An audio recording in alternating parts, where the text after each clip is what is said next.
Rumesbak po si Imelda Papin. Ito ha, kasi ito pa, ha, ang dami kasing bitter nung na-appoint itong si Imelda Papin dyan sa PCSO. No? Direktor lang, ka-coffee at direktor. Kasi yung iba, akala nila sekretary na si Imelda Papin. Yun ang iniisip nila na ginawa na itong miyembro ng gabinete. Again, director lang po siya, member lang po siya.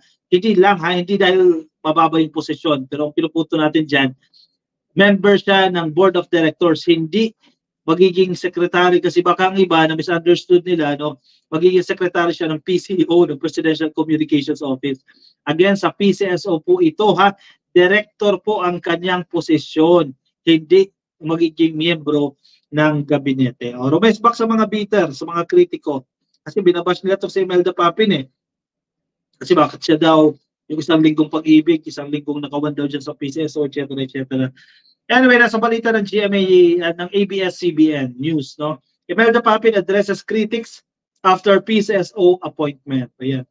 Pakinig kayo sa mga bashers ni Imelda Papin. Hindi sa pa, may sense naman si Imelda.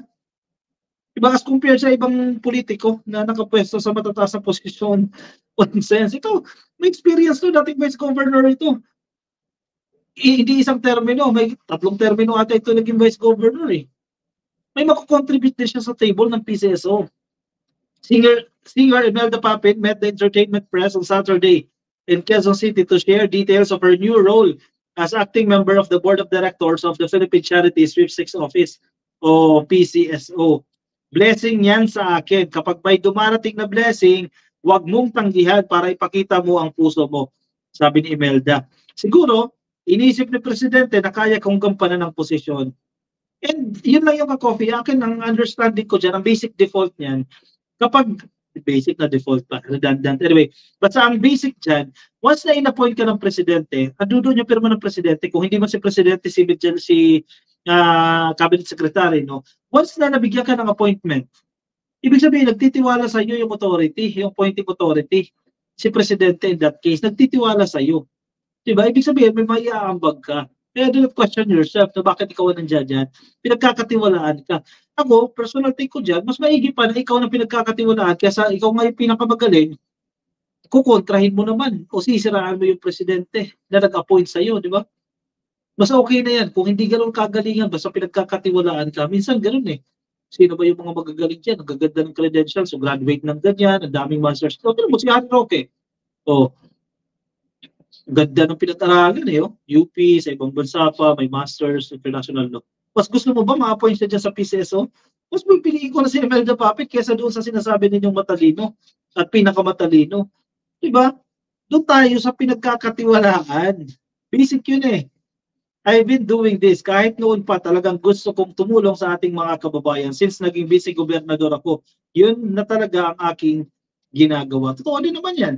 Ang PCSO active din sa pagtulong, sa pagbibigay ng medical assistance at financial assistance sa mga kababayan natin na nangangailangan, which is part din ng kanilang mandato kasi sugal yan eh. Diba? Pero legal. Diba? Bahagi ng kinikita dyan, napupunta actually, malaking portion na pupunta doon sa charity fund nila. Recalling the moment she got the call, the singer shared, natuwa ako, napayak ako. Sabi ko, thank you Lord. What a blessing.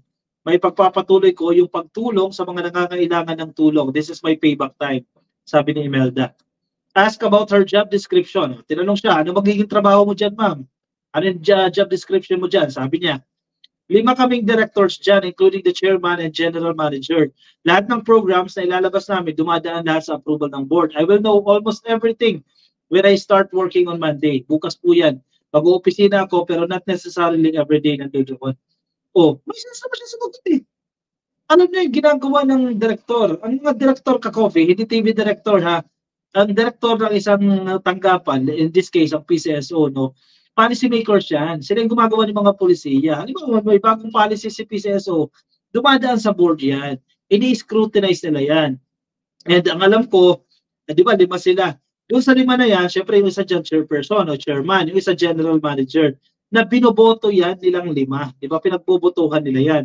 Unless yung appointment ng isang tao naka-indicate na doon na ina-appoint siya as member of the board and at the same time as the general manager. Pero kapag wala nakalagay doon na general manager, members of the board lang, magbobotohan sila dyan. Kung halimbawa nawalan sila ng general manager, magbotohan sila dyan kung sino papalit na GM. o general manager o chairman. O kahit pa paano, alam, hindi naman kahit pa paano, alam ni Imelda yung gagawin niya dyan. Di ba? O may nakita, tatandaan kayong artista, tinanong siya, ano magiging papel mo dyan? Ha, walang naisagot. Aaralin niya na lang daw, pag tumakbo sa pagkasenador, kilala nyo. Di ba? Aaralin niya na lang. Ito kahit pa paano. May alam. May alam talaga, hindi kahit pa paano. Sa Monday, I was told by the GM and chairman na introduce na nila ako sa employees para official na. Sama-sama na kami, she added. Sa isang linggong pag-ibig, Singer also revealed her program, Isang Linggong Serbisyo, which she personally proposed to President Ferdinand Marcos Jr. Ang priority ko talaga ay medical assistance kasi ito naman talaga ang mandato ng PCSO. Kaya nga, I have this program na Isang Linggong Serbisyo na na-mention ko sa President and okay siya and masaya siya. So, paano yung Isang Linggong Serbisyo? Let's say, kung ano yung anyway, hindi ko pa alam kasi yung details ng Isang Linggong Serbisyo, no? Pero pag sinabi ko kasi isang linggo, parang limited lang yung serbisyo, no? Enough lang sa isang linggo. Pero depende sa concept, no? Antayin muna natin yan. Kahit Sabado at Linggo, we will probably put a call center or line para matulungan agad yung mga tao basta complete yung requirements nila. Kailangan mailabas agad yung tulong kasi nakakaawa yung mga tao nakapila, naghihintay. I bring this up to the board, she said. Yan, policy yan. Halimbawa, diba? Yan, pagdidesisyonan ng mga miyembro ng board. On why this position matters, she explained, ako ay nasanay na sa pagtulong dahil sa papa ko noon ay nasa politics for 20 years. Nakita ng dalawang mata ko yon. Marami na akong natulungan. When I became the vice governor for 9 years, hindi mo naman pwede ba sa itapon na lang yung experience niya ng 9 na taon pala siya naging vice-gobernador. Ibig sabihin, marami din siyang natutunan sa politics. Ako ay lumalabas talaga para tumulong. I had my feeding program which I fed more than 500,000 children, mga housing projects, scholarship programs. Masaya ako kapag may napapangiti akong tao. So hindi niyo pwedeng i-disregard yung kayang iambag ni Imelda dito sa PCSO. Di ba?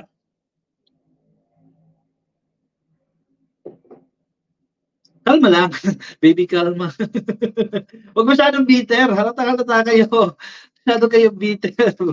Sir Sammy Arbas, shoutout po sa inyo. Yan, loyal si Imelda. Di nagbabago. Di nagbago, sabi ni Loren Mamawag. Correct. May iba kasi dyan, di nabigyan ng posisyon, nagsisisigaw na. Ay, naku. Alam ni PBBM, hindi pwedeng pagkatiwalaan si Harry Mau, kaya hindi kinuha, sabi ni Sandra Valdez. Exactly. Puro lang pang sarili, walang pakialam sa sariling bayan, sabi ni Bonnie Cabinar. Hello, Ka-Coffee, watching from Valenzuela. Shout out kay Miggy. Sabi ni Ma'am Lani Kabuhat Salvedia. Yan. Sir Miggy, happy viewing po sa inyo. Wala kay Ma'am Lani po yan. Kay Raquel Togado, maupay nga gabi. Magandang gabi rin po sa inyo. Thank you for tuning in. Yes, pero si Castelo tahimik na. Anthony Castelo, ano meron kay Anthony Castelo? Namit ko ito, Ka-Coffee, ha? Namit ko to si Sir Anthony Castelo. Anong meron po sa kanya? Sabi ni Roger Kagit, lakaran ni Atty. Harry at Vic Rodriguez, madami GDS dahil mataas bato. Boto ni Inday, kaya sip-sip kay Inday para sa 2025. Yan, malaki nilang pagkakamali. Wala, nalugi sila dyan. Ang Duterte legacy, unti-unting nabubuwag yan. Diba? Huli kayo ngayon dyan. Yan, sige. Bash pa more. Banat pa more.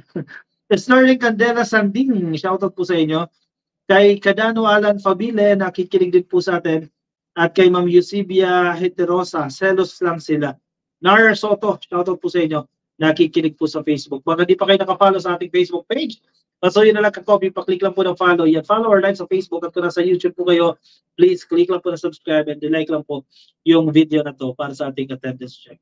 Sige, move on tayo sa ating last topic for tonight. Sige, kuha na ng kape, Ka-Coffee.